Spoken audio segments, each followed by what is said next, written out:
నా తండ్రి ఆజ్ఞను ఎలా పాటించానో మీరు కూడా నా ఆజ్ఞలు పాటించండి. అంటే God is inviting us to follow his commandments. తన ఆజ్ఞలు పాటించమని దేవుడు కోరుతున్నాడు. వాక్యం చదువుతాను మీ కొరకు. యోహాను శుభవార్త 15వ అధ్యాయము చదవలసిన వాక్యం 10వ వచనము.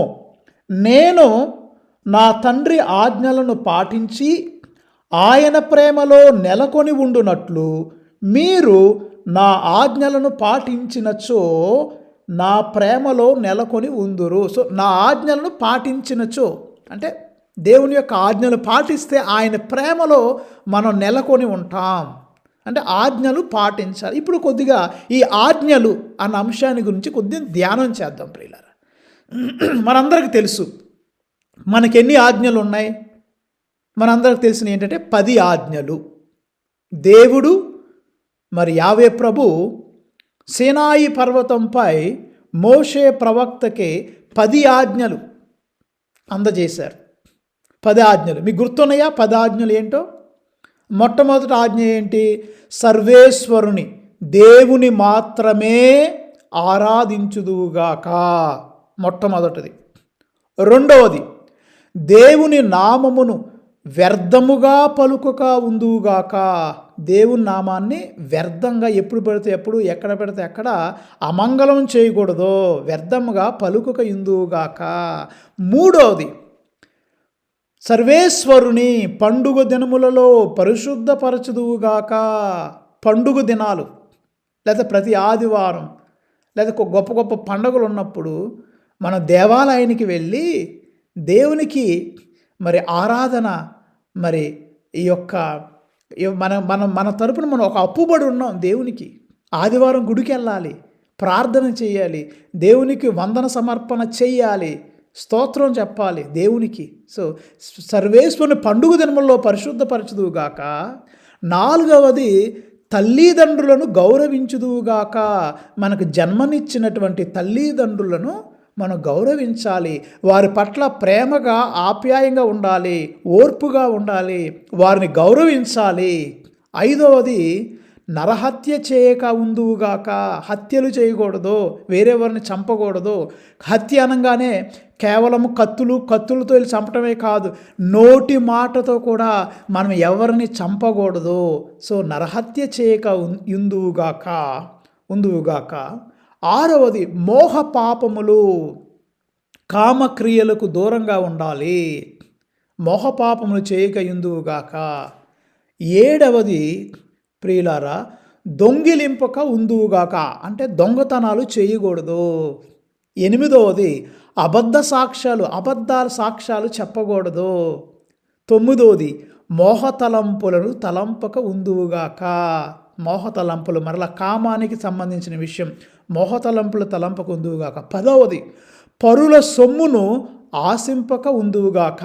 వేరే వాళ్ళ ఆస్తుల మీద కన్ను వేయొద్దు, ఉన్నదాంతో తృప్తి చెందండి. సో ఈ 10 ఆజ్ఞలు, ఈ 10 ఆజ్ఞలను కూడా సమరైజ్ చేశారు, కుదించి 2 ఆజ్ఞలుగా చేశారండి. 10 ఆజ్ఞలన్నీ 2 ఆజ్ఞలలో అణిగి ఉన్నవి. ఏంటి ఆ 2 ఆజ్ఞలు? మొట్టమొదటిది, సకల వస్తువుల కంటే సర్వేశ్వరుని అధికముగా ప్రేమించుదువుగాక. రెండవది, నీవలే నీ పొరుగు వారిని ప్రేమించుదువుగాక. నిన్ను నీవెలా ప్రేమించుకుంటున్నావో నీ పొరుగు వారిని నువ్వు అలా ప్రేమించాలి. సో ఈ 10 ఆజ్ఞలు ఉంటే ఈ 10 ఆజ్ఞల్ని 2 ఆజ్ఞలుగా కుదించారు. 2 ఆజ్ఞలు, దేవుని ప్రేమ, సోదర ప్రేమ. ఇవి ప్రియులారా ప్రేమ. అయితే ఒక విషయం ఇక్కడ జరిగింది. పాత నిబంధనలు పరిసయ్యులు, ధర్మశాస్త్ర బోధకులు ఏం చేశారంటే ఈ 10 ఆజ్ఞలని 613 ఆజ్ఞలు చేశారండి. 613 ఆజ్ఞలు. ఈ 613 ఆజ్ఞలలో 365 ఆజ్ఞలు నెగిటివ్గా, అంటే ఇది చేయొద్దు, ఇది చేయకూడదు, 365 ఆజ్ఞలు మనం ఏమైతే చేయకూడదో అక్కడ లిఖించారు పరిసయ్యులు, ధర్మశాస్త్ర బోధకులు. తర్వాత 248 ఆజ్ఞలేమో మనం ఏమి చేయాలి. ఇంగ్లీష్లో చెప్పాలంటే డూస్ అండ్ డోంట్స్. డోంట్స్ ఎన్ని? 365. Don't do this, don't do that, don't do this. 365 మంది, 365 నెగిటివ్ కమాండ్మెంట్స్, 248 పాజిటివ్ కమాండ్మెంట్స్ వాళ్ళు సృష్టించారు. ప్రజలకు ఇంకా భారం ఎక్కువైంది. యావే ప్రభు 10 ఆజ్ఞలు ఇచ్చి ఆ 10 ఆజ్ఞలను కుదించి 2 ఆజ్ఞలే చేస్తే ఈ ధర్మశాస్త్ర బోధకులు, పరిసయ్యులు, పెద్దలు, స్క్రైబ్స్ అండ్ ఫారిసీస్ వాళ్ళు ఏం చేశారంటే ఈ 10 ఆజ్ఞలని 613 ఆజ్ఞలు చేశారు. ప్రజలకి విపరీతమైన బరువు. ప్రతిదీ ఇది ఎలా చేయాలి, చేతులు కడుక్కోవాలి, సాబత్తులో ఏం పాటించాలి, జంతువులుకి నీళ్లు పెట్టవచ్చా, నీళ్లు పెట్టకూడదా, ఎప్పుడు సాబత్తు రోజున ఎవరికైనా సహాయం చేయొచ్చా, చేయకూడదా, ఇవన్నీ బుర్రలేనటువంటి ఆజ్ఞలన్నీ వాళ్ళు మల్టిప్లై చేశారు. అక్కడ అవసరం లేవు అవన్నీ. సోదర ప్రేమ, దేవుని ప్రేమ, ఈ రెండే మెయిన్. కానీ క్రీస్తు ప్రభు ఏం చేశారు, ఈ ఆజ్ఞలన్నిటిని మొత్తాన్ని ఒకే ఆజ్ఞ చేశారు. ఒకే ఒక ఆజ్ఞ. ఏమన్నారు క్రీస్తు ప్రభు, నేను మిమ్ము ఎట్లా ప్రేమించానో అదే విధంగా మీరు కూడా ఒకరినొకరు ప్రేమించుకోండి. Praise the lord. ఇదంతా ఒకే ఆజ్ఞ. నేను as I have loved you, you to love one another. ఇప్పుడు మీ అందరికి ఒక ప్రశ్న, ఈ యేసుప్రభు చెప్పేది ఏముందండి, పాత నిబంధనలో కూడా ఆల్రెడీ చెప్పారు కదా, నిన్ను నీవు ప్రేమించుకున్నట్లే నీ పొరుగువారిని ప్రేమించమన్నారు కదా, మరి దానికి యేసయ్యకి చెప్పిన దానికి తేడా ఏంటంటే నిన్ను నీవు ప్రేమించుకున్నట్లే నీ పొరుగువారిని ప్రేమించు అని అన్నాం కదా. అందరూ వారిని ప్రేమించుకోరు. కొంతమంది పిసనారోళ్ళు ఉంటారు, డబ్బు ఖర్చు పెట్టరు, వాళ్ళు తినరు, వేరే వాళ్ళని కూడా తిననీరు. వాళ్ళు మంచినీళ్ళు లేకపోతే జ్యూస్ వాళ్ళు తాగరు, వేరే వాళ్ళని కూడా తాగనీరు. నేను వాక్యం పాటిస్తున్నానే కదా, పాటిస్తున్నా కదా, నేను ప్రేమించుకున్నట్లే వేరే వారిని ప్రేమించమన్నారు. నేను అసలు సరిగ్గా భోజనమే తిన్నాను, నేను మాంసం తిన్నాను. మా ఇంట్లో అసలు నేను మాంసమే తిన్నాను. సో తండ్రి ఏమంటాడు, నేనే తినట్లేదు కదా, ఇంటోళ్ళు ఎవరూ తినకూడదు. లేకపోతే నేనే ఎప్పుడు థమ్స్అప్ నేనే తాగలేదు కదా, వేరే వాళ్ళకి ఎందుకు, లేకపోతే ఒక కూల్ డ్రింక్, లేకపోతే ఏదో ఒక మంచిది, నేనే మంచి బట్టలు వేసుకోను, నా ఇంటి వాళ్ళకి ఎందుకు. స్వార్థంగా కూడా ఆలోచించవచ్చు. కానీ క్రీస్తు ప్రభు ఏమంటున్నారు, అలా కాదు బాబు, నేను మిమ్ము ఎలా ప్రేమించానో అలా ప్రేమించండి. ఒక కమ్యూనిటీలో సుపీరియర్, నేను ఇది తిన్ను అది తిన్ను, మేము చాలా సింపుల్గా ఉంటాను నేను, కాబట్టి కమ్యూనిటీలో ఉన్న వాళ్ళందరూ ఏం తినకూడదు, మంచి ఆహారం తినకూడదు, మంచి బట్టలు వేసుకోకూడదు, సంతోషంగా ఉండకూడదు అంటే తప్పు. అలా కాదు. నిన్ను నీవు ప్రేమించుకుంటావంటే ఓకే, కానీ ప్రభు ఏమంటున్నారంటే నిన్ను నువ్వు ప్రేమించుకుంటే అంతకంటే కూడా నేను మిమ్మల్ని ఎలా ప్రేమించానో అలా. క్రీస్తు ఎలా ప్రేమించారు, సిలువలో మనందరి కోసం రక్తం కార్చి మరణించారు. అలా మనము కూడా ప్రభు మనల్ని ఎలా ప్రేమించారు అలా మనం వేరే వారిని ప్రేమించాలి అని మనకు వాక్యం బోధిస్తుంది. ప్రియులారా, ఈ ఆజ్ఞలు అంటే నేను ఎక్కడో ఒక చోట ఒక సంఘటన, ఒక విషయం చదివాను. 2 వ్యక్తులు ఒక పడవలో ప్రయాణం చేస్తూ ఉన్నారు. 2 ఫ్రెండ్స్. వాళ్ళు సుమారు 2 గంటల ప్రయాణం చేయాలి. పొద్దున ప్రయాణం చేస్తున్నారు వాళ్ళల్లో ఫస్ట్ మాట్లాడుకున్నారు. ఒక అరగంట చక్కగా జోకులు వేసుకున్నారు, మాట్లాడుకున్నారు. 2 మళ్ళీ భక్తి పరులే, 2 గుడికి వెళ్ళే వాళ్ళే. 2 మరి 2కే వాక్యం గురించి బాగా, వాక్యం మీద పట్టు ఉంది. దేవుని వాక్యం కూడా వాళ్ళకి బాగా తెలుసు. వాళ్ళల్లో అయితే ఒక అరగంట మాట్లాడుకున్న తర్వాత ఒక వ్యక్తి తన జేబులో లేకపోతే తన సంచిలో ఉన్నటువంటి ఒక బ్రేక్ఫాస్ట్ అంటే టిఫిన్ చేయటానికి కొన్ని పునుగులు మరి సంచిలో నుంచి బయటికి తీశాడు. ఆ పునుగులు తీసుకొని ఆ పక్కకు తిరిగి ఆ పునుగులు తింటా ఉన్నాడు. ఆ పక్కన ఫ్రెండ్, మరి ఆ పడవలో ఇంకో ఫ్రెండ్ ఉన్నాడు, కానీ అట్లాగే ఈ పునుగులు వెంక చూస్తూ ఉన్నాడు. చూసి మరి అతనికే ఆకలేసి నోరూరి ఆయన ఒక మాట అన్నాడు. అప్పుడు ఏమన్నాడు, నీ వల్లే నీ పొరుగు వారిని ప్రేమించుదువుగాక. నువ్వు ఎలా తింటున్నావో నాకు కూడా పెట్టు. నిన్ను నీవు ప్రేమించుకున్నట్లే నీ పొరుగు వారిని కూడా ప్రేమించుదువుగాక అని ఒక డైలాగ్ వేశాడు వాక్యం నుండి. అతను ఏం చేశాడు, పునుగులు తింటూ పొరుల సొమ్మును ఆశింపక ఉందువుగాక అన్నాడంట.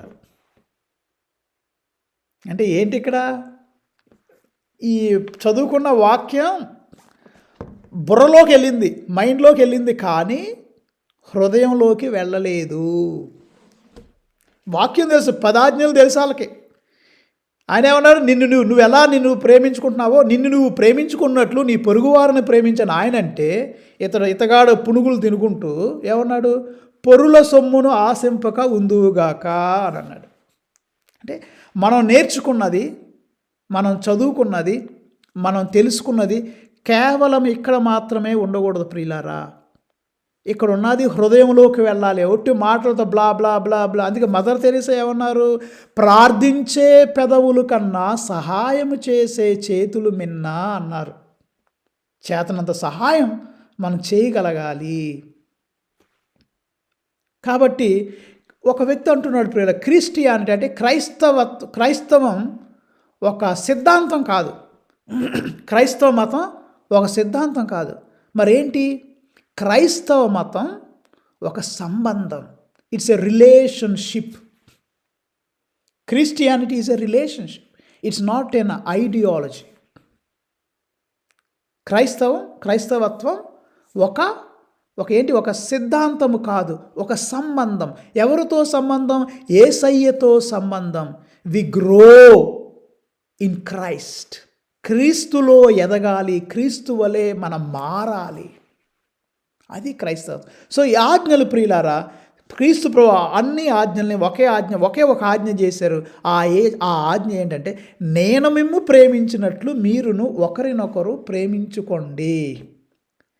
మనం గనక ఈ ఆజ్ఞను పాటిస్తే, ప్రేమ ఆజ్ఞను పాటిస్తే మనకు కొన్ని లాభాలు ఉన్నాయి. మొట్టమొదటి, మనం దేవుని స్నేహితులం అవుతాం, దేవుని ప్రేమలో పాలు పంచుకుంటాం. ఆ వాక్యం చూడండి ఎలా చెప్పారో, చాలా చక్కగా ఉంటుంది ప్రియులారు. ఇక్కడ మాట, నేను నా తండ్రి ఆజ్ఞలను పాటించి ఆయన ప్రేమలో నెలకొని ఉండునట్లు మీరును నా ఆజ్ఞలను పాటించినచో నా ప్రేమలో నెలకొని ఉందురు. Praise the lord. దేవుని ప్రేమలో మనం పాలు పంచుకుంటాం. ఈ ప్రేమ అంటే లవర్స్కి బాగా అర్థమైంది. లవర్స్ ప్రేమ అంటే ఎప్పుడు అదే వ్యక్తి గురించి ఆలోచిస్తాం.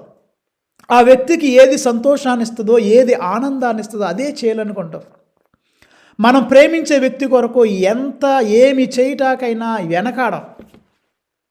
మరి ఎప్పుడో పాత రోజులు ఒక కథ ఉంది, మీకు తెలిసిన కథే.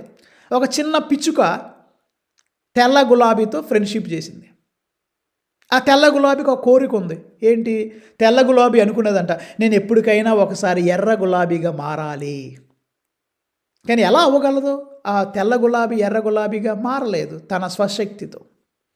కానీ తన స్నేహితురాలైన ఈ యొక్క పిచ్చుకతో ఈ తెల్ల గులాబీ అందంట. ఏమని? ఫ్రెండ్స్ కదా, పిచ్చుక తెల్ల గులాబీ ఫ్రెండ్స్. ఈ పిచ్చుకతో తెల్ల గులాబీ అంది, నేను ఎప్పటికైనా ఎర్ర గులాబీగా మారాలనుకుంటున్నాను, నాకు కొంచెం హెల్ప్ చేయవా అని అడిగిందంట. అప్పుడు తన స్నేహితురాలు యొక్క ఆలోచనని, కోరికని మనసులో పెట్టుకొని పిచ్చుక ఆలోచన చేసింది, నేను ఏ విధంగా నా ఫ్రెండ్కి హెల్ప్ చేయగలను, ఈ తెల్ల గులాబీ ఎర్ర గులాబీగా ఎలా మార్చగలను అని అనుకొని ఆలోచన చేసి చివరికి తన రక్తాన్ని కార్చి ఆ తెల్ల గులాబీని ఎర్ర గులాబీగా మార్చాలనుకుంది. Praise the Lord. ఈ పిచ్చుక వెళ్ళి ఆ గులాబీ చెట్టుకున్న ముళ్ళుకి తనను తాను గుచ్చుకొని అక్కడ గాయం ఏర్పరచుకొని కారే రక్తాన్ని వెళ్ళి ఆ రక్తం తెల్ల గులాబీ మీద కార్చి ప్రాణాలు వదిలింది. తెల్ల గులాబీ ఏమో ఎర్ర గులాబీగా మారింది. ప్రేమ అంటే కొన్నిసార్లు పిచ్చిగా ఉంటుంది, మన లాజిక్ కూడా కొన్నిసార్లు ఫెయిల్ అయ్యిద్ది ప్రేమలో. సో ప్రియులరా, మన దేవుని ప్రేమ అంటే మనం పిచ్చిగా ఉండమని కాదు, కానీ అంత లోతుగా ప్రభు అంటున్నారు, నా ఆజ్ఞలు మీరు పాటిస్తే నా ప్రేమలో నెలకొని ఉంటారు. నేను నా తండ్రి ఎలా ఉంటామో మీరు కూడా మాలో ఏకమవుతారు, దేవునితో ఒకటవుతాం. అసలు అక్కడ ఫీజులు పేలిపోతాయి, మనకు అర్థం కాదు అసలు. అది ట్రినిటీ అనే సబ్జెక్ట్, త్రిత్వమే మనకు అర్థం కాదు. పితా పుత్ర పవిత్రాత్మ ముగ్గురు మరి ఒకే దేవుడు, ముగ్గురు వ్యక్తులు అంటే మనకు అసలు అర్థం కాదు, మన శక్తికి మించిన ఆలోచన. కానీ ప్రభువు అంటున్నారు, మీరు నా ఆజ్ఞలు పాటిస్తే నా ప్రేమలో ఉంటారు. ప్రేమలో ఉండటమే కాదు, తర్వాత 11వ వచనం చదువుతున్నా, యోహాను సువార్త 15వ అధ్యాయం 11వ వచనం ఏంటి? నా ఆనందము మీ యందు ఉండవలెను అనియు మీ ఆనందము పరిపూర్ణము కావలెను అనియు నేను మీతో ఈ విషయాలు చెప్తున్నాను. నా ఆనందం మీలో ఉండాలి, నా సంతోషం మీలో ఉండాలి, మీ సంతోషం పరిపూర్ణం అవ్వాలి. అసలు సంతోషం, ఆనందం ఈ లోకంలో మనకు తక్కువ దొరుకుద్ది. ఏదో తాత్కాలికంగా ఏదో కొద్దిగా మంచి ఆహారం తిన్నప్పుడు, ఒక ఫ్రూట్ తిన్నప్పుడు, ఏదో మీ కొంతమందికి సినిమాలు చూసినప్పుడు, కొంతమందికి ఇంకా రకరకాలుగా కొంతవరకు రిలీఫ్ ఉంటుంది, కానీ నిజమైన ఆనందం కాదు అది, నిజమైన సంతోషం కాదు అది. Is not a perfect Joy. మనం ఈ లోకంలో చూసేది చాలా తక్కువ, కానీ దేవుని ప్రేమ, దేవునిలో ఆనందం, దేవునిలో ఆ సంతోషం ప్రియులారా, మాటలతో మనం చెప్పలేము, అది అనుభవిస్తేనే మనకు తెలుస్తుంది. ప్రభువు అంటున్నారు, నా ఆజ్ఞలు మీరు పాటిస్తే, ఏంటి ఈ ప్రేమ ఆజ్ఞ మీరు పాటిస్తే మీరు నా ప్రేమలో ఉంటారు, నా ఆనందంలో మీరు కూడా పాల్గొంటారు అంటున్నారు. ప్రియులారా, అయితే ఈరోజు మొదటి పట్టణములో మనందరికి ఒక ఛాలెంజ్. పేతురు